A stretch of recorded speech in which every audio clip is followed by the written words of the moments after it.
వెలిగిస్తారు. జ్యోతిష్మతిం త్వా సాధయామి అంటూ కొవ్వొత్తి పెట్టి వెలిగిస్తారు. ఎంత అన్యాయం!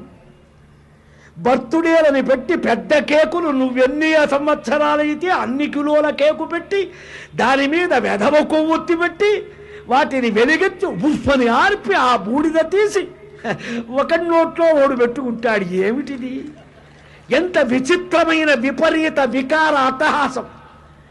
అన్య సంస్కృతిని అలవరుచుకొని పూసుకోవటం, మన భారతీయ దివ్య పవిత్ర ధార్మిక ఆర్ష సంస్కృతి వైభవ ప్రాభవాలని మరిచిపోవటం, అవివేకాన్ని నెత్తిన తెచ్చిపెట్టుకోవటం. పుట్టినరోజు నాడు చక్కగా గోవు ఘృతంతోనో తైలంతోటో ఒత్తివేసి చక్కగా ముత్తైదుల కృష్ణలీలలో రాముడి విజయాలు చెప్పి చక్కగా హారతులు ఇచ్చి మాడును అద్ది హారతి ముఖానికి అద్ది ఆశీర్వదించడం పుట్టినరోజా? కొవ్వొత్తి వెలిగొచ్చి బూడిద చెయ్యటం ఇదెక్కడ కర్మ? 50 ఏళ్ళు బతికేవాడు 30 ఏళ్ళ కృష్ణార్పణం కావటమా? ఈ కొవ్వొత్తి ఏమిటి? ఈ డబల్ రొట్టెలు తింటామేమిటి? కేకులేమిటి?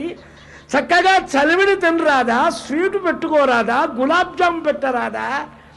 మనకు హీనమైన నీచమైన అన్య అనుకరణ చాలా పెద్దదండి. మనల్ని నిజంగా పాడు చేసింది పాశ్చాత్యుడు. రాజ్యం ఏది కాదు, మన బుద్ధిని దోచుకొని మనల్ని దొంగతనం చేసి పాడు హిస్టరీలు రాసి సంస్కృతినంతా ఆర్య ద్రావిడ అని డివైడింగ్ పాలసీ ఒకటి మన నెత్తిన పెట్టి ఇక్కడ ఆర్యుడు లేడు ద్రావిడుడు లేడు, అంతా భారతీయుడు. ఇది పురాణ ఆర్ష వాంగ్మయంలో చక్కగా పురాణాలన్నీ చూసి చెప్పిన మాట ఇది. ఇందులో ఎట్టి సందేహం మీకు అక్కరలే.